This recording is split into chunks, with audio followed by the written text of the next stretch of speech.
I'm Patti Browne, and you are in the strategy room. Wisconsin Congressman Paul Ryan is telling his fellow House Republicans he will run for Speaker if he gets the broad support of all wings of the party.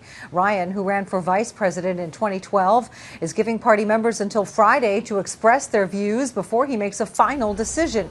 Joining us now are political strategists Joe Lestingi and Adam Goodman. Thank you both for joining us. Thanks for having us. Thank you. Ryan says he'll only run if all the major caucuses in the House of Representatives support him, and that, of course, includes the Conservative Freedom Caucus, which drove out the current Speaker, John Boehner, and the leading candidate to replace him, Kevin McCarthy. The caucus's 36 members accuse Speaker Boehner of caving in on major issues to avoid gridlock. They say they want a Speaker who's going to hang tough against the Democrats and President Obama. So far, they're reserving judgment on Congressman Ryan. Joe, do you think that Congressman Ryan can unite all factions of his party? I can't wait to find out, to be honest with you.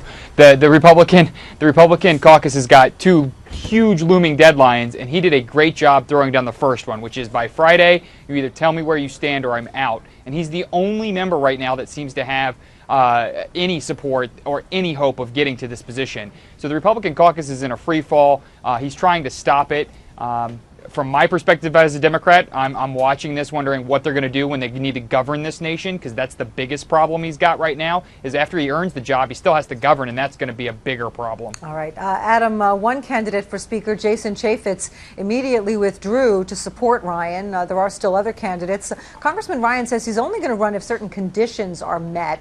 They're designed to diffuse the chaos and division that we've seen in the House for the past couple of years. But Freedom Caucus members say so far they feel like these requests seem to give the Speaker more power when they actually want him to have less. Do you think that the House GOP members are willing to meet Ryan's conditions? Well, we're going to find out. I mean, for disclosure, I've been advising Daniel Webster, who's also still in the Speaker's race, Patti Ann. But what people are looking for more than anything is not just a change in name. They want a change in attitude and a change in process. And just maybe Paul Ryan rather, can fill that. Ryan, has to, of course, get permission from his family, who he's promised he's going to still spend a lot of family time with, and will also, he's promising members many of the same things that Daniel Webster and others have been talking about, breaking what has been referred to as the pyramid of power, empowering members to get things done, putting priorities first, getting stuff done. So when members of Congress go home, Patti Ann, they're not just talking about what they're working on, but what they've done. Yeah. So, Joe, if conservative opposition remains, could Democrats possibly help to support a Ryan speakership? I doubt it. I don't think the Democrats are going to support him. And let me say, he did lay out this litany of conditions, which is almost holding his caucus at ransom, which is dangerous. And one of his first major ones was that his family will always come before the government, and that's a problem. He will be the third in line for the presidency. He will be in charge of one of the largest governing bodies and most important governing bodies in the world. No, he was elected by his constituents to put their issues first, even before his family. His duty is to the voters first. That is his job, and that comes before everything else. If he wants to be number 3, he's going to have to step up bigger than just these little demands. He has got to lead, and that's something I'm not seeing right now. So I don't think Democrats will back him. Adam, it is an interesting point. He's 45. He's married with young kids. He had said he had no interest in becoming Speaker. He said he likes his current position. He's the head of the Ways and Means Committee. Now he says he's stepping up because there's a leadership crisis. He feels he has to fight for the future of his kids and for everyone else. But what about Joe's point? Is he committed enough? If anyone ever questions Paul Ryan's commitment to his job and to his country, they better look again at what this guy has done and what he's represented. I actually totally disagree with you, Joe. I think it's refreshing to have a speaker that's not going to be a 24/7 job beyond everything else kind of politician. He's going to keep perspective, and I'll give you a little perspective, Joe.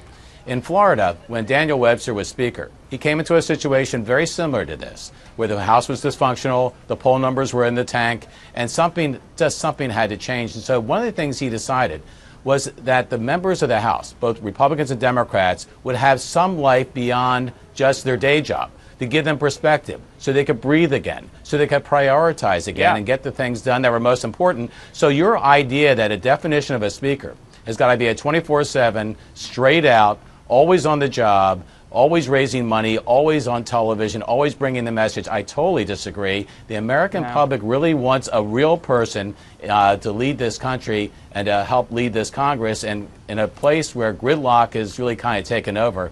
I'm all for the idea of something completely new, fresh, and different. No, he needs, if he wants that, he needs to stay as a regular member of the House, and that's fine, but as the Speaker. When there are service members, when you serve this country, you serve this country first, and there are service members away from their families right now doing their job. So he needs to put his job ahead of his family if he's going to be number 3. That's what that means. We have to for leave it every there. family that's over there, he needs to give them that sacrifice. Right. They deserve that. Interesting question. All right, we'll see what happens. Joe Lestingi, Adam Goodman, thank you both so much for joining us.